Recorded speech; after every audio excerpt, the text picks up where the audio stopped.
Hi everyone, welcome to agri with mnemonic. इस series में हमने टिलेज के बारे में पढ़ लिया है, मॉडर्न कंसेप्ट इन टिलेज के बारे में पढ़ लिया है। अब आज के इस लेक्चर में हम पढ़ेंगे कि सम इम्पोर्टेंट टर्म है जो यूज़ की जाती हैं, जो काफ़ी यूज़फुल हैं और थोड़ी कंफ्यूजिंग भी हैं। सी देखो, पहला क्या है? Furrow slice. When bottom of mould board, ये मोल्ड बोर्ड हमने ट्रैक्टर के पीछे लगाया है। प्लो टर्न द सोइल, ठीक है। अब ये देखो, यहाँ पे ट्रैक्टर आगे जा रहा है, ये जो सोइल इसके अंदर थी इसको इस लाइन पे इसने रख दिया है, जिसको बोलते हैं इसके ऊपर रख दिया, इसको कुछ नहीं बोलते फिलहाल, समझो इसके ऊपर रख दिया। प्लो टर्न द सोइल, टर्न कर दी सोइल, यहाँ से उठ के यहाँ होगी। इट कट ए ट्रेंच और फर्रो, ये ट्रेंच बन गया, नीचे की तरफ गड्ढा। अगर यहाँ वाली मिट्टी यहाँ पे रखी जाएगी तो ये तो ट्रेंच ही ट्रीट होगा ना, एज ए ट्रेंच ही लगेगा। Throwing to one side a ribbon, एक ही साइड हो गया।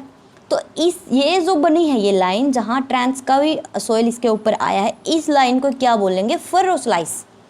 क्योंकि ये जो फर्रो बनी है, इस वाली मिट्टी यहाँ पे गई है, इस वजह से ये फर्रो बनी है। और ये जो मिट्टी इसके ऊपर गई है उसकी वजह से ये थोड़ी सी ऊंची उठ गई होगी वहाँ से, तो इस मिट्टी को बोलते हैं फर्रो स्लाइस। नॉर्मली हम देखेंगे दूर से लगेगा हमें ये रिज है, ये फर्रो है, लेकिन ये मिट्टी यहाँ पे गई है, पास से आके देखने पे हमें पता चलेगा ना भाई ये तो मिट्टी इसी की है, तो इसको बोलेंगे फर्रो स्लाइस। अब रिज नहीं है, ये थोड़ी इंपॉर्टेंट टर्म है कि फर्रो स्लाइस होता क्या है। जो मिट्टी ट्रेंच वाली है, जो एक साइड गिरी है, उसको बोलते हैं फर्रो स्लाइस, और ये एक ही साइड गिरेगी, चाहे लेफ्ट हो चाहे राइट हो। उसके बाद है back furrow. A furrow is ploughed across the field, ठीक है। ऑन द रिटर्निंग ट्रिप, देखो ये गया ट्रैक्टर, यहाँ से इसने क्या कर दिया, एक प्लो अक्रॉस द फील्ड, एक फर्रो बन गया यहाँ पे, जैसे ये बनी थी ये वाली तो सेम है ना ये चीज़। अगर मैं इसको हाइड कर लूँ तो ये सेम है ना, ठीक है। एक फर्रो आगे की तरफ गया, बन गई है एक। लेकिन ऑन द रिटर्न ट्रिप, वापस आते टाइम, अब ट्रैक्टर वापस आया, ठीक है। A furrow slice is left over the first slice.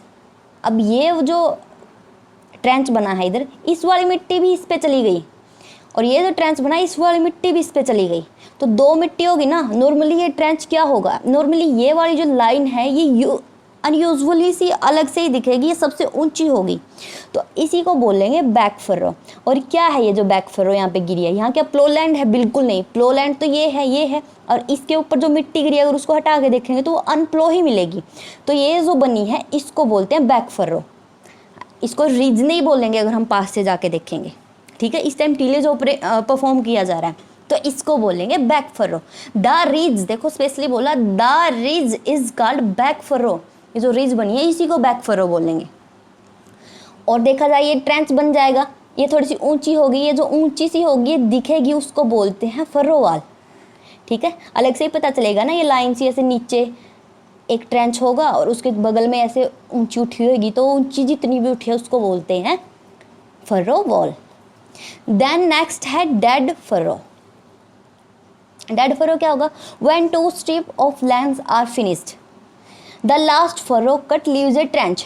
Dead furrow एक नाली के जैसे होता है, जो सबसे लास्ट में बच जाएगा ना फील्ड में, ऐसे सबसे लास्ट में बच जाएगा ये वाला, इसकी मिट्टी यहाँ पे आ जाएगी, ठीक है। इसकी मिट्टी यहाँ पे आ जाएगी, अंदर की तरफ ही करेंगे हमेशा। जब भी ये प्लोइंग वगैरह परफॉर्म की जाएगी एक फील्ड के अंदर, तो अंदर की तरफ मिट्टी गिरती चली जाएगी, बाहर की तरफ नहीं, क्योंकि रोडों के फिर बाहर मिट्टी रखेंगे तो बाहर वाली जो ले रही रोडों के दूसरे के खेत में चली जाएगी, तो इसको अंदर की तरफ ही रखा जाता है। अंदर की तरफ रख दिया तो लास्ट में एक और लाइन आगे नहीं कर सकते ना, फील्ड ही खत्म हो गया, तो लास्ट वाली लाइन क्या हो जाएगी? खाली छूट जाएगी, गड्ढा टाइप हो जाएगी, नाली टाइप ही दिखेगी वो वहाँ पे। तो वो जो नाली टाइप दिखेगी लास्ट वाली लाइन, उसको बोलते हैं डेड फर्रो। ऐसा ही ट्रेंच क्रिएट होगा लेकिन वो लास्ट में होगा जाके, तो उसको बोलते हैं dead furrow. Okay, then next है head land. While plowing a land with a tractor, a strip of unplowed land is left at each end of the field for the tractor to turn, which is called headland. अब tractor turn होगा, उसके लिए हमने एक अनप्लो land, एक strip of अनप्लो land छोड़ दिया है, क्योंकि यही बेटर रहेगा ना कि ट्रैक्टर जब टर्न हो तो किसी अनप्लो लैंड पे ही हो। अगर प्लो पे होगा तो मशीनरी कितनी हैवी होती है, वापस से कॉम्पैक्ट सोइल हो जाएगी। जो वो स्ट्रिप अनप्लो छोड़ी गई है उसी को बोलते हैं हेडलैंड, ठीक है। तो ये कुछ इम्पोर्टेंट टर्म थी जो कि यूज़ की जाती हैं टीलेज के अंदर, और ये काफ़ी कंफ्यूजिंग सी होती हैं। आई होप कि मैंने जिस वे से इसको समझा है उतना ही ईज़िली डिलीवर भी किया है। आई होप कि आपको समझ आएगा। Thank you so much. पढ़ते रहिए।